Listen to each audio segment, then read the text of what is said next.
example, gawin natin fraction para may thrill. So let's say meron tayong 3x squared plus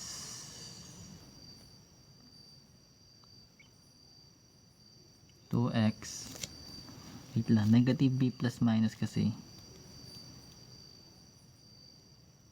ay 4ac pala, 4 times 3 times 2, dapat negative to, nyari negative 5, yan, equal 0 para hindi siya complex. Kasi yung discriminant, diba, b squared minus 4ac, so negative 4 times 3 times negative 5, magiging positive siya. Anyways, kung alam niyo yung discriminant, gets niyo yung sinasabi ko. Pero kung hindi, di hindi. So, completing the square lang ulit guys. Then check natin sa quadratic formula. Yun naman lagi. 3 ways ko to solve this. Ay, may nanonood na 300. Ayaw nyo pang matulog. Tulog na kayo guys. So, sabi natin, meron tayong 3x squared. Then 2x dito. Then lipat natin yung negative 5. Magiging positive 5 siya. Okay. Then ngayon guys, kung meron na tayo nito, sabi natin kung may value or may coefficient na more than 1 yung x squared, kailangan natin yun ilabas or ipa-factor out natin yun para maging x squared na lang siya sa parentheses. Then pag dinivide mo to dito sa 3, ano ba yung 2x divide 3? 2/3 x pa rin siya dapat, di ba? Kasi hindi mo naman masisimplify yung 2 divide 3. Kasi hindi siya katulad ng 6 divide 3 ganun na magiging whole number. Ito fraction. So pag fraction, hindi fraction pa rin. Then plus yung blank natin, lagay na natin. Then equals yung 5. So nag-add tayo ng blank. Then mag-multiply tayo ng 3. Bakit? Kasi nga meron kang 3 dito sa labas. So, ganun yung ginagawa pag completing the square. Kung may number dito, pa-factor out mo dito. Pag fraction, fraction pa rin. Pag na-simplify, simplify. Then, yung blank, lalagyan mo yon. Then, yung 3. Kasi dito may 3. Okay? Kung 5 yan, di 5 din dito. Basta ganun siya ginagawa. So, ngayon, kung meron tayong mag-completing the square tayo, di ba yung formula is b over 2. Then, parenthesis squared equals yung blank. So, ano ba yung b natin? Yung b natin is what?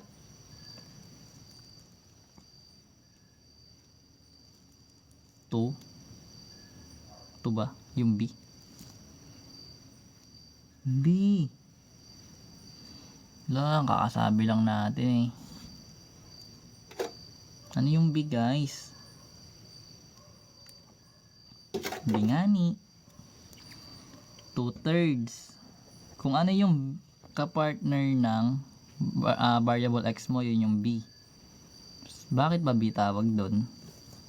Kasi guys, di ba yung quadratic natin, that is ax squared plus bx plus c equals 0. So, ibig sabihin yung b, eto siya yung katabi ng variable x mo. Anyways, 2/3 yun. Pero yung 2/3 kasi guys, bakit to naging 2/3? Kasi po guys, pag meron kang 3, dapat di ako magsulat dito eh. Pero dahil may question ngayon eh, mabait naman ako eh. Char. So pag minultiply kasi natin to, na 3 times 2/3, makakancel tong 3. Di matitira yung 2 mo dito sa taas. Kasi fraction. Ganun siya ginagawa. Pero kung nyari, is ano to, 6. Hindi 6 divide 3. Dito lang na yun. Kasi yun. So, di-divide natin to by 2 guys. Kasi meron yung formula natin na 2. Bili na kayo, gel pen.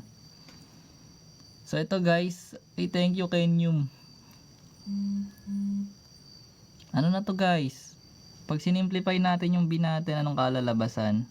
Ano na magiging sagot natin sa parenthesis? Anong ilalagay natin dito? Kasi kailangan mo to i-multiply, ay divide. So pag dinivide mo to, anong kalalabasan?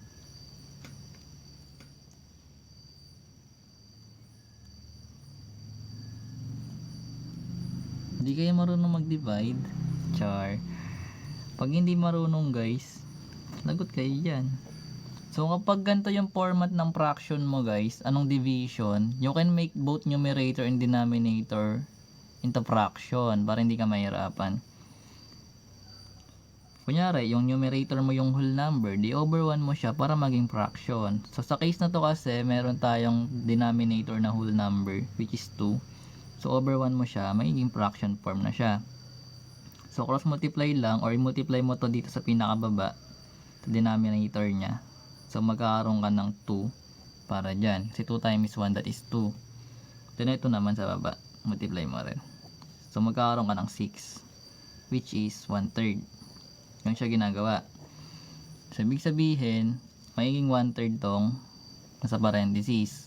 Ngayon, kailangan mo siya squared. Anong sagot?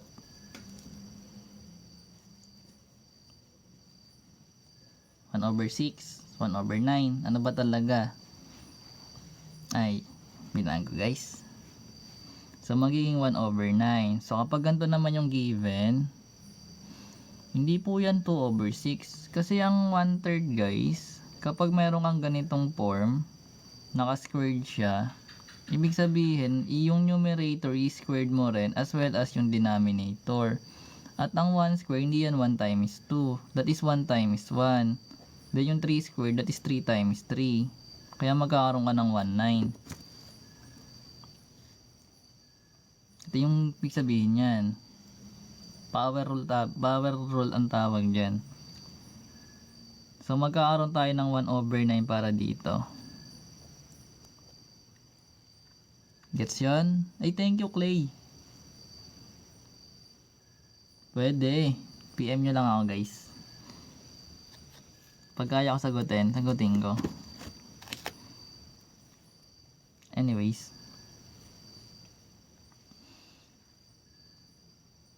So ngayon meron na tayo nito guys ha. So babalik tayo dito.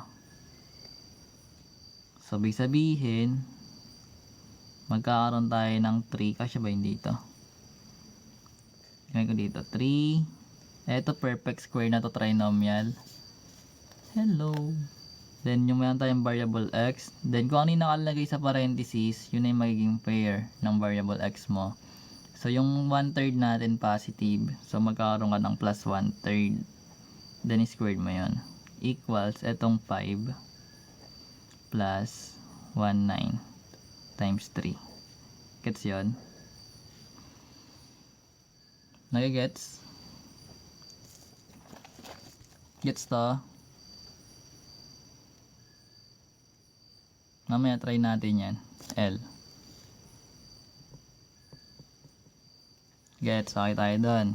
So ngayon, simplify natin to. Magkakaroon tayo ng 3. Then x plus 1/3 squared equals, eto pag sinimplify mo, anong kalalabasan? So sabi natin, kapag nagmumultiply ng fraction, pwede ka mag-simplify. So meron tayong 19 times 3. So pwede mo to gawing fraction din guys, over 1 mo lang. Pwede ka mag-cancel. So divisible sila by 3. So magiging 1/3 na to. Gets yun na.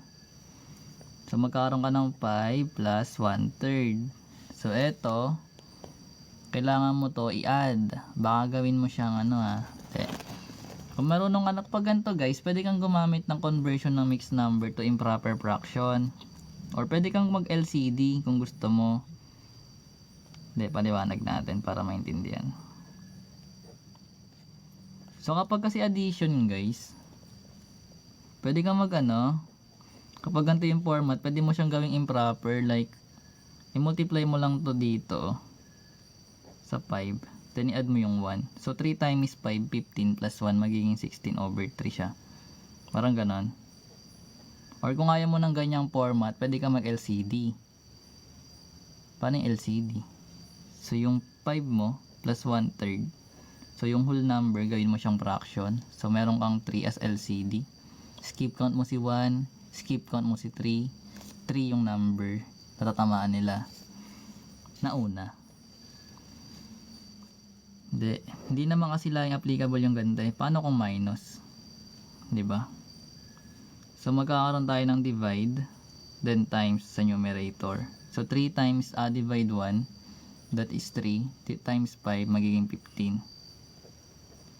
Then dito rin, 3 divide 3 times 1, magkakaroon tayo ng 1. So babalik ka pa rin dito. Either of the two pwede mong gawin yun. So which means magkakaroon tayo ng 16/3. Yeah, bakit may times 3 sa dulo? Ay, ito. Wala, trip ko lang. Hindi, joke lang. Kasi may 3 ka dito sa labas.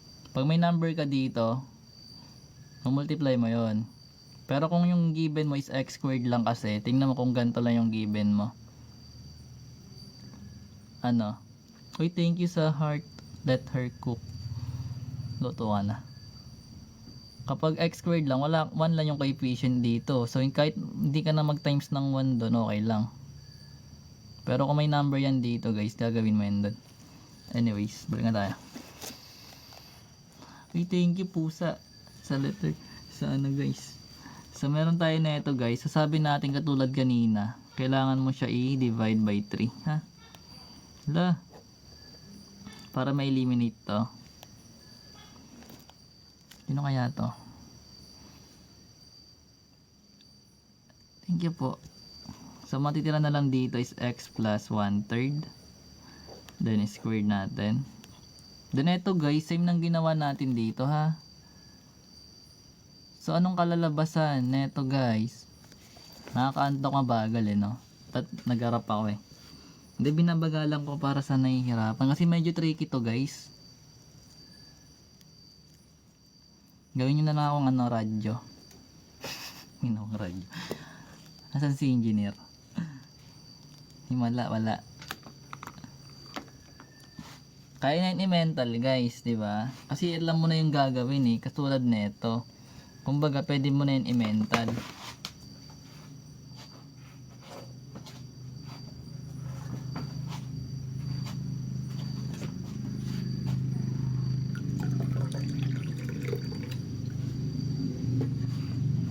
So magiging 16/9 siya. That's correct guys. Kasi kung over 1 mo to, magkakaroon ka ng 16. Then 3 times 3 magiging 9. So same process ng ginawa natin kanina. Mag-square root lang natin both sides. So papasok tayo sa ATS. So magkakaroon ka ng extracting the square root. Then every extracting the square root, magkakaroon ka lagi ng plus minus. So sa case na to, magkakaroon ka ng x plus 1/3 kasi may eliminate na natin yung squared. Which is magkakaroon tayo ng plus minus. Alam na natin to guys na yung 16 is perfect square. Then yung 9 is also a perfect square. So yung simplified form yan is what?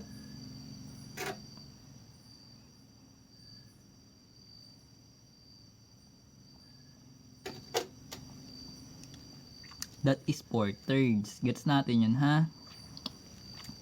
4/3 po siya. Kasi yung 16 is 4 times 4. Then yung 9 is 3 times 3. So meron tayong 1/3 sa left. So lipat natin yun. So plus minus 4/3. Then magiging minus 1/3. So magkakaroon tayo ng dalawang root. Pero pwede mo muna to pagsamahin kung gusto mo. Kasi similar fraction sila guys. So magkakaroon ka ng plus minus 4 minus 1/3. Pwede yung ganyan. Pag similar fraction, kinakopy siya as one denominator. Pero kapag magkaiba, ginagamitan ng LCD. Gets yon. So meron tayong root 1, that is yung positive 4 muna minus 1/3. As for root 2, that is negative 4 minus 1/3. So magkakaroon ka ng 3/3, which is 1. Then yung kabila naman, that is negative 5/3. Nagigets? Hindi. Hindi. Tindihan nyo? Eto siya pag pag completing the square.